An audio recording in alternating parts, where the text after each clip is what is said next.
parte lo que vamos a ver es un poco de nutrición, ya porque ha sido también preguntado en el examen anterior. Entonces vamos a hablar sobre nutrición en la parte como cuidado integral del niño. Entonces tenemos aquí diferenciado al recién nacido hasta los 6 meses, el recién nacido y el niño hasta los 6 meses. Es importante que durante esta primera etapa nosotros podamos ser conscientes y podamos orientar a las madres y podamos promover lo que es la lactancia materna exclusiva, que en ese momento es el único alimento para el niño y que le proporciona todos los nutrientes que necesita, incluida el agua, ¿ya? Entonces debemos desalentar el uso, por ejemplo, de agüitas, como es ahí, mates, infusiones y otros alimentos, porque en esta primera etapa incluirlas va a afectar a nuestro menor en vez de ayudarlo. Por ejemplo, el uso de infusiones o aguas de ciertas frutas o tés como infusiones, por ejemplo, pueden tener neurotóxicos, pueden promover que mi paciente haga hiponatremias, ya que el sodio que se encuentra ahí es muy bajo y va a diluir el sodio que por sí viene en la lactancia. Entonces los pacientes a esta corta edad pueden hacer grandes problemas. Alguna vez estuve hospitalizado a un bebito, un lactante pequeño, como de 3 meses, que hacía problemas de sodio muy bajo y convulsionaba, vino convulsionando por sodio bajo. Y una vez que estuvo hospitalizado y empezó a recibir la lactancia monitorizada dentro de la hospitalización, el problema del sodio se resolvió, digamos, como que mágicamente y no volvió a aparecer. Y no se encontraba el problema, no se le estaba estudiando, por ejemplo, problemas renales, los cuales el bebé no tenía, hasta que por ahí apareció la abuelita, que era por cierto la cuidadora. Y entonces dentro de los días que estaba ella ahí, nos comentó un día si podía seguir dándoles infusiones, podía seguir dándoles té. Y ahí se detectó que la abuelita, que era lo que más tiempo pasaba el bebé, muy aparte de la lactancia que le daba la mamá, le daba también tés, ¿no? Aguas, y por eso estaba provocando esa hiponatremia, ¿no? Entonces es muy importante poder enseñarles que no hay que darles a los niños. Otra cosa que les podría perjudicar es el uso de infusiones como el té, cualquier té en realidad, porque trae teína, y también el té estrella, ¿no? El té de la anís estrella, perdón, que es un neurotóxico, es una plantita muy bonita, como dice su nombre, parece una estrella, y es muy usado en ciertas áreas rurales porque se cree que ayuda al tema de lo que son los cólicos, el dolor abdominal, entonces se lo suelen dar a los niños, y el problema con este té es que tiene un neurotóxico que también los pone en peligro de convulsionar, y uno hay muchos casos de que convulsionan por esto, entonces por eso es importante hacer que fomentar, promover que la lactancia materna es exclusiva y es lo único que necesita el bebé por los primeros 6 meses. Dentro de estas mismas prácticas, para los niños menores de 6 meses, debemos facilitar el contacto entre la madre y el niño, sobre todo cuando acaba de nacer el pequeño y se encuentra hospitalizado. Es el momento más álgido de esta situación, ¿no? Porque si el bebé nació por cesárea, pues la mamá pasa recuperación, entonces no está con la madre durante esas primeras horas, dependiendo de cómo ha ido la cesárea o no. Si es en el parto, depende mucho si hay áreas adecuadas para hacer alojamiento conjunto. Y es muy importante ese primer contacto precoz y que el niño empiece a lactar dentro de la primera hora, ya para que esa relación, ese apego sea un apego seguro y un apego bueno para ellos. Entonces, el contacto precoz y la lactancia entre la primera media es muy importante. También es importante enseñarle a la madre que durante los primeros días de vida, durante los primeros 5 días de vida, lo que va a ella producir se llama calostro, que es una leche muy escasa, que llegan a ser gotas, que tiene ese color muy amarillo debido a los betacarotenos que trae incluido, y que a veces, en algunos contextos, las madres no le toman tanta importancia porque ven que es muy escaso, y además se frustran a veces porque al ser un volumen muy pequeño, sienten que su nene se va a quedar con hambre. Entonces es importante enseñarles que este calostro, así como gotitas que hay, es como gotas de oro, porque ahí concentrado tiene la cantidad suficiente de grasas, nutrientes, componentes inmunológicos para el niño, componentes que van a prevenir infecciones, ¿no? Y por más que sea muy escaso, en ese momento la capacidad gástrica de nuestro recién nacido es tan pequeño que con esas pocas gotas, con esa lactada, de ese poco volumen se va a mantener lleno. Y además es por un periodo muy corto, ¿no? Es solo los primeros 5 días. Posterior a eso ya incrementa el volumen hasta que llegamos al día 14 donde ya aparece la leche madura y el volumen ya es mucho más considerable, no puede llegar a ser hasta 2 litros. Entonces hay que darle esa importancia al calostro para los primeros días de vida. Lo siguiente que hay que hacer es promover las correctas técnicas de amamantamiento y poder darle opciones, ya sea de que, por ejemplo, tenga la mamá en ese momento mellizos o gemelos y entonces tenga que hacer ese tipo de técnicas de lactancia como en tándem o también llamado en canasto para poder darle de lactar a ambos niños. Los niños que tienen problemas como paladar hendido o fisura platina pueden lactar de mejor manera si se les coloca en caballito, ¿no? Directamente hacia el pecho para que no tengan ese problema por la lesión que tienen ahí, ¿no? O incluso en reversa, en vez de poner los pies hacia un costado, a ponerlos hacia adelante, ¿no? Lo que más acomoda a la madre. También lo puede hacer en costado, por ejemplo, ¿no? Sobre todo las mamás que vienen de una cesárea muy dolorosa prefieren hacerlo acostado que sentarse porque les ayuda a mejorar el tema del dolor y el dolor es también es otra cosa que nosotros tenemos que enseñar, que la lactancia como tal no debería doler. Si duele, puede que sean problemas de, como por ejemplo, acople al pezón, y eso va a producir que mi niño tenga heridas en lo que son sus labios, lo que se llama la ampolla láctea, que quiere decir que no está cogiendo bien el pezón, o también heridas en lo que es el pezón de la madre, y todo eso va a hacer que finalmente la mamá desista de lactar. Entonces, por eso es importante enseñar y promover cuáles son las técnicas correctas para esto. Otra cosa importante también es que algunas madres van a necesitar o no van a poder encontrarse todo el tiempo con su niño para poder hacer la lactancia, pero a pesar de eso ellas quieren dar leche materna, no quieren pasar a otro tipo de alimentos y entonces hay que felicitar esto y poder enseñarles lo que serían las técnicas de extracción manual de la leche para que ellas puedan seguir su lactancia como una lactancia extraída y no cortar esa producción. Otras cosas importantes es que si son pacientes que han recibido lactancia mixta como, o solamente han recibido fórmula, como por ejemplo los niños que al nacimiento han sido hospitalizados por uno u otro motivo, a veces en ese primer periodo, o la mamá, por ejemplo, si una mamá que ha estado hace una cesárea por una preeclampsia muy severa, que la ha llevado a que esté hospitalizada, incluso que esté en cuidados intermedios o UCI, entonces no ha podido darle lactar en ese primer tiempo, su bebé ha estado con alimentación artificial y posterior a eso la madre quiere regresar a la lactancia, ¿no? Entonces hay que promover que eso se puede, no quiere decir que no se puede realizar porque no lo hizo desde el inicio. A veces la producción puede caer un poco y es esperable porque el estímulo es la succión, ¿no? Entonces poder ayudarlas para volver a la lactancia materna exclusiva. Otra cosa importante es poder enseñarle a las mamás que si el niño se encuentra en algún momento enfermo, de cualquier cosa, ¿no? Ya sea una enfermedad gastrointestinal, ya sea una enfermedad importante como una sepsis, ya sea que nació prematuro también, eso no quiere decir que no se le pueda dar la lactancia. ¿Y esto por qué? Porque hay la creencia de que la lactancia no va a ser suficiente para cubrir los requerimientos de ese niño. Hay que explicar ahí entonces que la lactancia o que la leche humana, la leche materna, es un fluido dinámico, es un fluido vivo que va a cambiar sus características según las condiciones, no solamente de la madre, como por ejemplo el peso con el que llegue al parto, o por ejemplo las enfermedades mismas de la madre, los medicamentos que tome. No solamente eso cambia la composición de la leche, sino también el neonato como tal, si es un neonato prematuro, si es a término, si está enfermo de algo, si es que es un gemelo o no. Todo eso hace que la composición de la leche cambie, de tal manera que, por ejemplo, los pacientes que son prematuros suelen tener una lactancia que conforme va pasando cada minuto de lactada, o sea, en una misma lactada conforme va pasando cada minuto, va llenándose de más grasa la leche para que puedan tener más energía, ¿no? Porque lo requieren. Entonces, eso hay que explicar a las madres que lo que ellos le van a dar va a ser suficiente según la condición que ellos tengan, ¿ya? Para que no dejen de lactar si es que el niño se encuentra enfermo. Otra cosa importante es que los niños que nacen con VIH, y esta normativa son lineamientos de nutrición, por cierto, de una norma técnica, entonces nos habla de que los niños nacidos con madres de VIH sí son pacientes en los cuales está contraindicado usar la lactancia materna. Es una de las pocas contraindicaciones absolutas en nuestro país para poder pueda seguir lactando, y de tal manera que estos niños deben recibir fórmulas de lactancia artificial desde su nacimiento para que disminuya el riesgo de que pueda pasar el virus a través de la lactancia. Y para eso hay diferentes programas a nivel del Estado que les otorga justamente la leche a los niños para que las madres no lo tengan que comprar, porque muchas veces son madres de mismos recursos, y poder disminuir al máximo, digamos en este caso al mínimo, el riesgo de que se puedan infectar.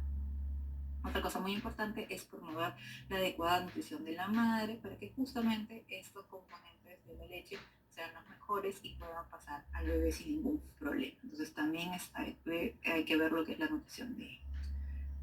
En lo que es en realidad, en el mundo, la UNICEF y la OMS han promulgado 10 pasos para una lactancia exitosa, y esto venía también en el examen anterior. ¿Cuántos son los pasos para promover la lactancia exitosa? Son 10 pasos.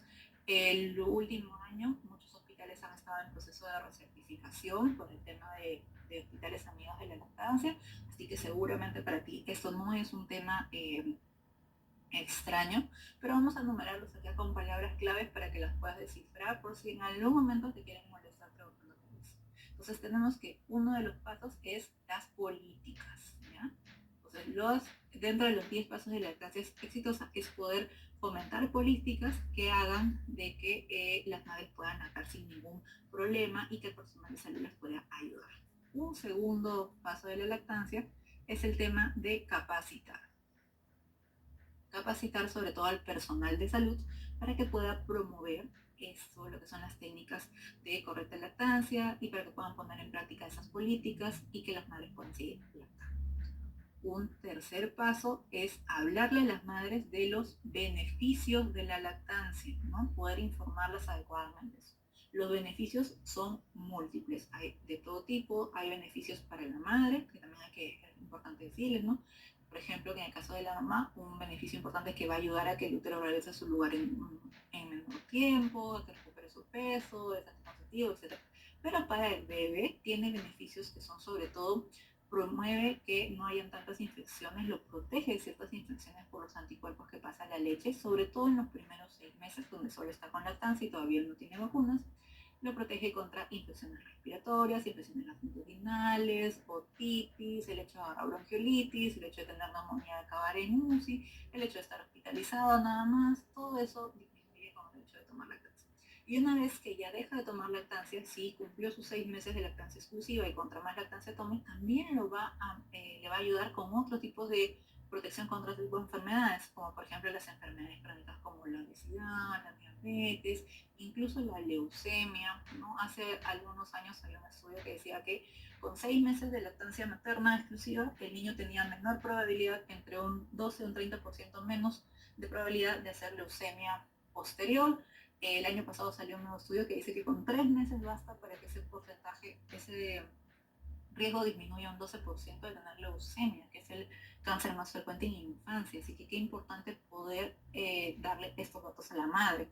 Decirle que en la lactancia hay componentes como ácidos grasos esenciales como el DHA y el ARA, que va a ayudar a lo que es el tema de la capacidad intelectual, que hay componentes que van a hacer que su pequeño tenga mejores defensas contra ciertas enfermedades o ciertas bacterias como la E. coli, que va a hacer que más adelante ellos puedan tener una mejor relación porque promueve el apego seguro y por ende también mejora la salud mental cuando uno es muy grande, que es tan importante, ¿no? O sea, tantos beneficios que uno les puede decir a las madres para que ellas puedan optar finalmente por dar lactancia. Entonces, ese es uno de los terceros pasos. Otro paso es poder ayudar a las madres a que la lactancia sea en la primera hora de vida. Entonces, esa es la primera hora, ¿no? En la primera hora deberían empezar a lactar y nosotros debemos ayudar para que eso pueda suceder, ¿ya? Otro paso adicional es el tema de la técnica. No solamente basta enseñarle a las madres el tema de los beneficios, sino también poder mostrarles cuáles son las técnicas que ellas podrían usar para darle de lactar a sus pequeños, ¿ya? ¿Qué más es importante? Lo que mencionamos al inicio, que la lactancia es el único alimento, único, desaconsejar el hecho de que usen agüitas, infusiones, cualquier otro alimento, etc. Fomentar, un siguiente paso es fomentar que puedan haber el alojamiento conjunto, que las madres y los padres puedan estar juntos, o lo que también se llama la cohabitación. para que puedan tener el apego y para que puedan estar con facilidad, porque si no están juntos es un poco más difícil que alguien te traiga al niño y tú le puedas dar de lactar adecuadamente, ¿ya? Un siguiente paso es fomentar la lactancia materna a demanda, vamos a poner acá como demanda, demanda. No ponerles horarios a la lactancia, no decirles que tiene que lactar cada 3 horas, porque a algunas madres se la toman muy en serio y no le dan más que eso, y si el bebé está llorando, esperan que pasen las 3 horas, por muy increíble que parezca. Entonces, de poder comentar de que la lactancia es cada vez que el menor lo solicite, ¿no? Si él lacta y a la hora tiene nuevamente signos de hambre, ¿no? Hay que volver a darle lactar porque es a demanda y así va a ser durante los primeros meses y le va a ayudar más. Como noveno paso con este tema de lactancia es poder decirle a los padres que no hay que en esta primera etapa darle a los niños, por ejemplo, chupones, ¿no? Evitar el uso de chupones porque puede interferir con que se dé una correcta lactancia, puede interferir con el hecho de que los dientes aparezcan mejor posteriormente, ¿no? Y también desaconsejar el uso de lo que sería la lactancia artificial como las fórmulas. Y en un último paso, lo que sí tenemos que poder orientar nosotros y fomentar con nuestro personal y con las otras madres es que puedan haber redes de apoyo a la lactancia.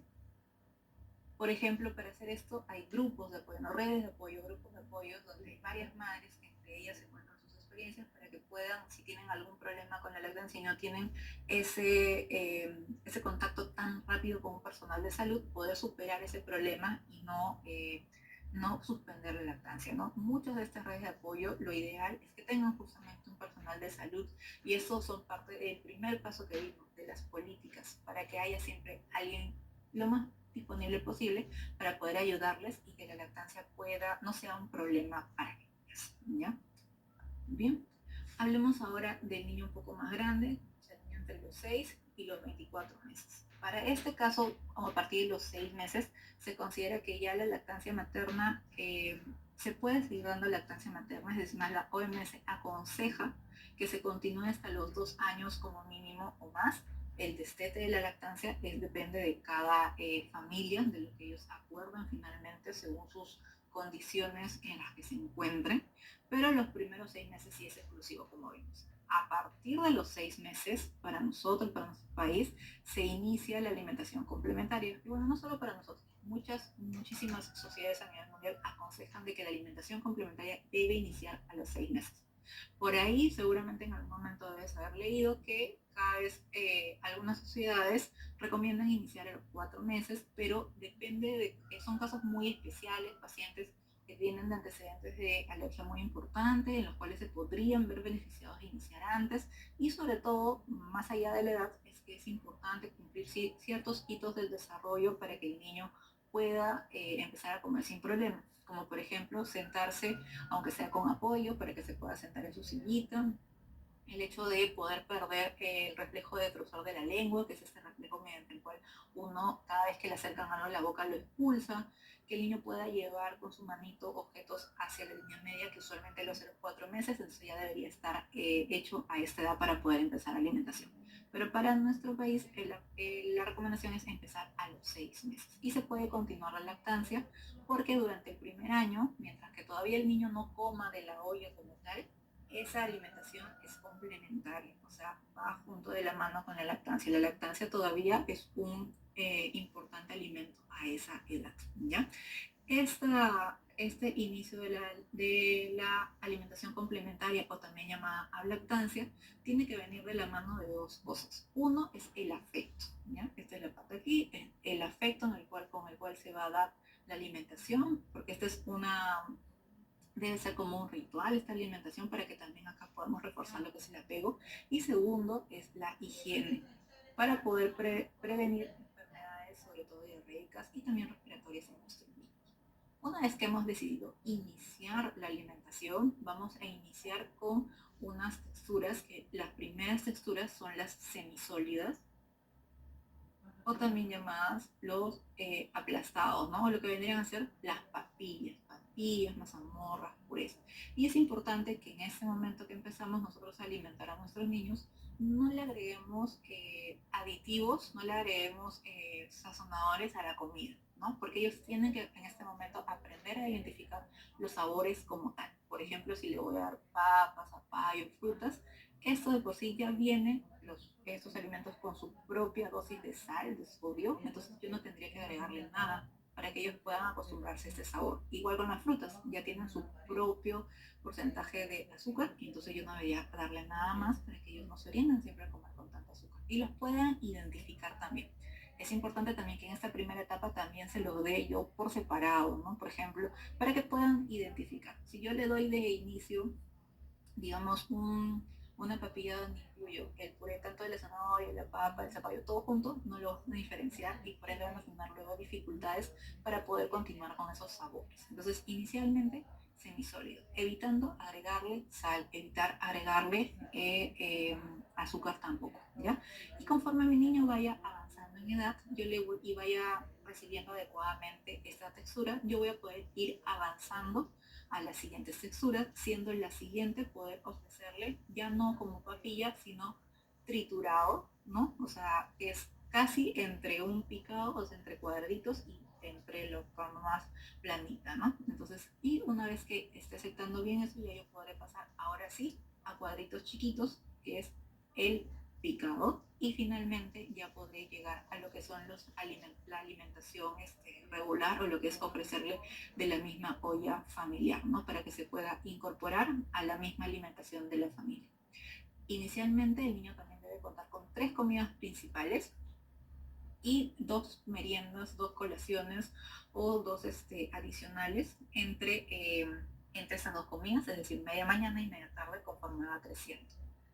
Conforme van pasando los meses, también le voy a ir incrementando lo que es el volumen de cada toma, y se debe incluir desde el inicio alimentos de origen animal, sobre todo para prevenir el tema de la anemia, que ya desde en un niño normalito, a término de peso normalito de los 4 meses, ya debería estar recibiendo una suplementación. Y la siguiente manera de poder evitar la anemia es aquí, introduciendo los alimentos de origen animal, como por ejemplo las carnes, las vísceras, el hígado, la sangrecita, el pescado y el huevo, ¿ya? Y también ir incorporando poco a poco productos lácteos en las comidas. Debemos promover que coman verduras y frutas, que se acostumbren sobre todo el tema de las verduras desde un inicio, para que no tengan problemas más adelante, tanto con el tema de aceptarlas como de mantener una alimentación saludable. Siempre, una vez más, debemos orientarnos a lo que hay en la zona, ¿no? Ver lo que hay disponible ahí para no afectar la canasta familiar, ¿no? Sobre todo ahora que ustedes que van al Cerún van a terminar llegando a ciertos lugares donde son, digamos, lugares o locaciones productoras de ciertas cosas. Entonces hay que darnos de la mano con eso y también ir viendo qué tanto les acomoda o no a los pacientes. Por ejemplo, a mí me sucedió que cuando yo hice mis serums, lo hice en una comunidad que era productora de tuna. Entonces había tuna por todos lados, ¿no? Tuna por todos sitios. Pero la tuna es un alimento un poco astringente, ¿ya? Entonces, ¿eso qué quiere decir? Que estringe, ¿no? Entonces, a mí me sucedía, ya no contando con los niños, porque felizmente a los niños no se lo daban mucho por ese motivo, pero me pasaba todas las semanas que venían abuelitos y adultos jóvenes, porque estaban con mucho dolor abdominal, ¿no? Y cuando yo les hacía la anamnesis y les preguntaba, me decían, sí, doctora, es que ayer me acabo de comer 10 tunas, o en la mañana me he comido 12 tunas.